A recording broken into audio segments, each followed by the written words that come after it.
पिछली सरकार में मंत्री रहे महेंद्र सिंह सिसोदिया 15 महीनों की सरकार में तो इलाके के 70 गांवों का सूखा कम नहीं कर पाए। क्या अब बीजेपी की सरकार में इन किसानों के भाग्य बदल पाएंगे? बमोरी गांव के किसानों को 3 तालाब परियोजनाओं के पूरा होने का इंतजार है। क्या चुनाव से पहले मिल पाएगी यह सौगात? वोट के पहले वादा सुनेंगे वोटर या इरादा देखेंगे?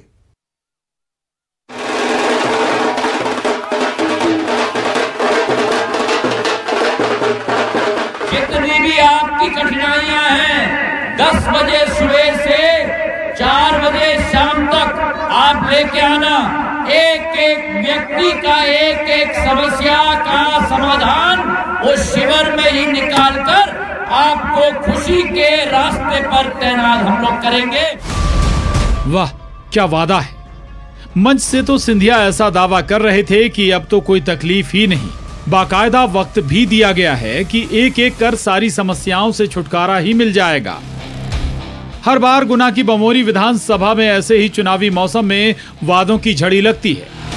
ये बात अलग है कि वोटर के हाथ सिर्फ मायूसी आती है। बमोरी में 2008 से ऐसे ही तालाब परियोजना का लॉलीपॉप हर सियासी पार्टी वोटर को देते आ रही है। तालाब परियोजना तो छोड़िए, बमोरी के कई गांव में बच्चों को पानी की जद्दोजहद करते आराम से देखा जा सकता है।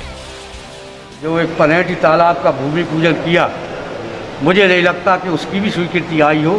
वो कब टीएस हुई, कब ईएस हुई, यह भी एक बिंदु विचारणीय है। तो आखिर बमोरी में तालाब का वो कौन सा मुद्दा है जिस पर हर बार सियासी रंग चढ़ता है, लेकिन एक बार चुनाव खत्म तो मुद्दा भी ठंडे बस्ते में चला जाता है।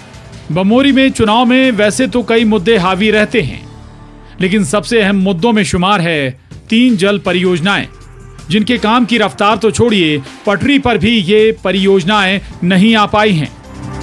पनहेटी, ग्वालटोरिया और छतरपुरिया तालाब निर्माण को लेकर बीजेपी और कांग्रेस में खींचतान मची हुई है। दोनों पार्टियां तीनों जल परियोजनाओं के सहारे खुद को जनता का हिमायती बताने पर तुली है। हमारे मध्य प्रदेश के मुख्यमंत्री श्री शिवराज सिंह जी चौहान जब 2018 में विधानसभा चुनाव के दौरान बमोरी सभा में आए थे, उस समय भारतीय जनता पार्टी के प्रत्याशी श्री ब्रजमोहन सिंह जी ने और भारतीय जनता पार्टी के सभी कार्यकर्ताओं ने तीनों तालाब की यह मांग रखी थी, रबड़ी पनेटी डैम, छतरपुरा सिलावटी और ग्वालटोरिया।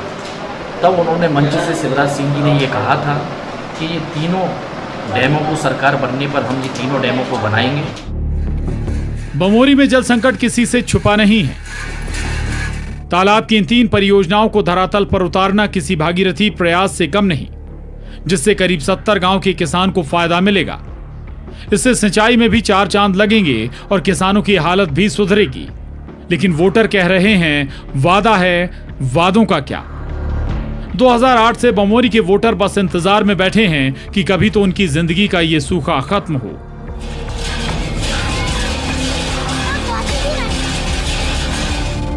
तकनीकी तौर पर बात की जाए तो तीनों जल परियोजनाओं के निर्माण पर लगभग 250 करोड़ रुपए खर्च होंगे।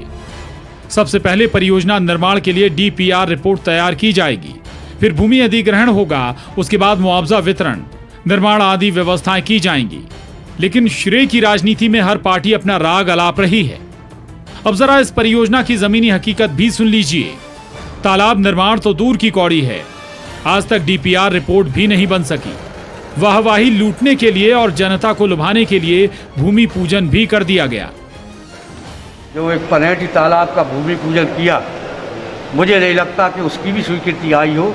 वो कब टीएस हुई, कब ईएस हुई, यह भी एक बिंदु विचारणीय है।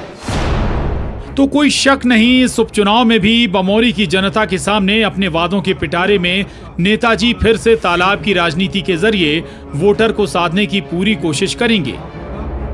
तो क्या एक बार फिर वोटर तालाब के वादे में डूब जाएंगे या फिर नेताओं को दिखाएंगे सच का आईना? बमोरी से विकास दीक्षित के साथ bureau report, news 18, Madhya Pradesh, Chhattisgarh.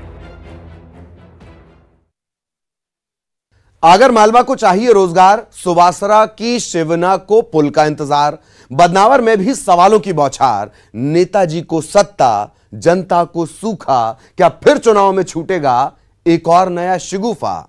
सवाल बने हुए हैं जस के तस, मिस मत करिएगा 24 की चकल्लस।